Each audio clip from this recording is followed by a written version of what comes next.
Friends आपण मैंने जदि आपण डेली लाइफ रे कंप्यूटर बा लैपटॉप यूज करछंती तबे आपण मैंने कंप्यूटर फंक्शन की रो यूज जानिबा बहुत जरूरी अटे।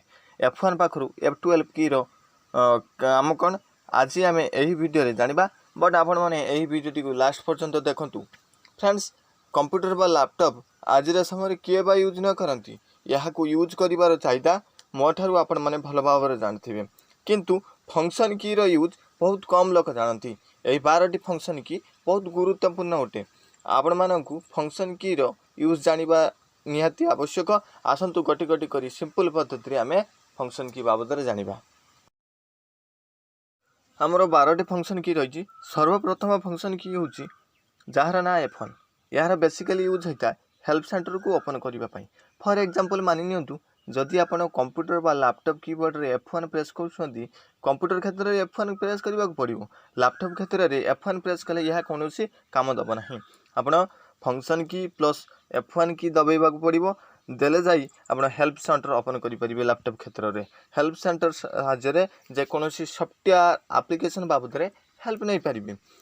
एग्जांपल आपण क्रोम ब्राउजर ओपन करछंती क्रोम बाबद रे आपण कोनोसी हेल्प चाहछंती तले कीबोर्ड रे F1 की प्रेस करंतु देन आपण ब्राउजर बाबद रे जानि परिबे। बेसिकली F1 की रो यूज करा जाय हेल्प सेंटर ओपन करबा पई। द्वितीय नंबर की होची फंक्शन F2 की यार बेसिकली यूज होता रीनेम करबा पई। फॉर एग्जांपल मानि नियंतु आपण कंप्यूटर बा लैपटॉप जे कोनोसी फोल्डर रो नेम चेंज करबा को चाहछंती ताले आपण को प्रथमे क्लिक करबा को पड़ता है राइट क्लिक करबा को पड़ता है देन रीनेम ऊपर क्लिक करबा को पड़थला परे आपण चेंज करथिले। किंतु आमे आज जानिबा डायरेक्टली कोन नेम चेंज करबा। आपण माने डायरेक्टली जदी करबा को चाहछंती ताले फोल्डर ऊपर क्लिक करी F2 की ऊपर प्रेस करंतु देन रीनेम करि परिबे। यहाँ पर तृतीय फंक्शन की होची F3। यार बेसिकली यूज होता है आपण लैपटॉप बा कंप्यूटर रो एप्लीकेशन सॉफ्टवेयर को सर्च करबा पई व्यवहार करि परिबे। जदि आपण F3 प्रेस करछंती तबे आपण को कंप्यूटर रो विंडोज रो ऑप्शन आसी जिवो। यहाँ पर आपण जो सॉफ्टवेयर सर्च करिवे सही सॉफ्टवेयर आपण देखि परिबे। यहाँ पर नेक्स्ट फंक्शन की होची F4। आपण माने जदि कंप्यूटर बा लैपटॉप रे F4 की प्रेस करिवे ताले या कोनोसी काम दब नाही।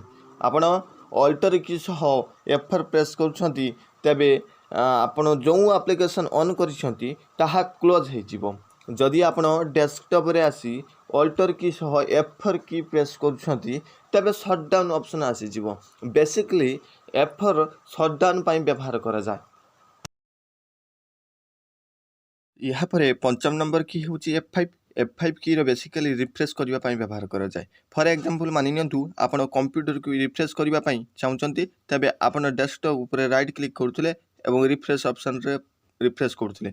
जदि आपण डायरेक्टली रिफ्रेश करबा को चाहउचंती तबे F5 की प्रेस करी रिफ्रेश करि परिबे। या छडा आपण ब्राउजर रे कोनोसी वेबसाइट ओपन करूछंती एहा को रीलोड करबा को चाहउचंती तबे F5 प्रेस करी रीलोड करि परिबे एवं रिफ्रेश करि परिबे। यहाँ पर नेक्स्ट फंक्शन की होची F6 की को बेसिकली यूज करा जाए वॉल्यूम को डिक्रीज करबा पई एवं कर्सर को मूव करबा पई व्यवहार करा जाए। जदि आपण लैपटॉप यूज करछंती जदि आपण लैपटॉप रे F6 की प्रेस करछंती तबे कर्सर रो URL जंप कर जिवो। यहाँ पर नेक्स्ट की होची F7। जदि आपण आपनक डेस्कटॉप बा लैपटॉप रे F7 की प्रेस करछंती तबे एथरे कोनोसी वर्क करिवो नाही। F7 रो बेसिकली यूज होता है MS वर्ड रे grammar and document spell check करबा पई व्यवहार करा जाय। यहाँ पर नेक्स्ट की होची F8। एई की row basically use save mode जिबा पई। मानि नियंतु आपण कोनोसी कंप्यूटर बा लैपटॉप को स्टार्ट करछंती स्टार्टिंग रे आपण F8 प्रेस करछंती तबे आपण सेव मोड रे जाई परिबे। F8 फंक्शन की द्वारा या छडा आपण जदि MS वर्ड रे F8 प्रेस करछंती तबे समस्त टेक्स्ट सिलेक्ट करि परिबे। परवर्ती की F9 की यह बेसिकली विंडोज रे व्यवहार नाई। जदि आपण विंडोज रे F9 प्रेस करछंती तबे कोनोसी फलप्रद मिलिबो नाही। F9 रो बेसिकली यूज होता है MS वर्ड रे ऑल्ट एंड शिफ्ट की सह रिफ्रेश करबा पई व्यवहार करा जाय थाय। यहाँ पर नेक्स्ट की होची F10। यार बेसिकली विंडोज रे यूज नाही। जदि आपण कंप्यूटर बा लैपटॉप स्क्रीन रे ऊपर F10 प्रेस करछंती तबे एही फंक्शन की काम करिवो नाही। यहाँ बेसिकली यूज करा जाए एम एस वर्ड रे। एम एस वर्ड रे शिफ्ट की सह F10 की प्रेस कर तेबे शॉर्टकट मेनू देखादेव। परवर्ती फंक्शन की जार ना F11 यार बेसिकली यूज होता है फुल स्क्रीन करने। फॉर एग्जांपल मानि नियंतु आपण कंप्यूटर बा लैपटॉप रे ब्राउजर को ओपन करने को चाहते ताहा इंटरनेट एक्सप्लोर हो बा क्रोम ब्राउजर हो। जदि चाहिए फुल स्क्रीन मोड करने तेबे ब्राउजर को ओपन करूँ लैपटॉप बा कंप्यूटर रे F11 की प्रेस करूँ आपण ब्राउजर रे फुल स्क्रीन मोड रे ओपन हो। यहाँ पर लास्ट फंक्शन की होची F12।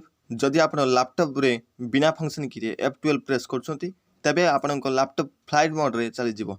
सेकेंडली यूज करा जाए MS वर्ड रे। जदि आपण MS वर्ड रे F12 प्रेस करछंती तबे आपण फाइल सेव हो जिवो। बेसिकली F12 रो यही यूज होता है।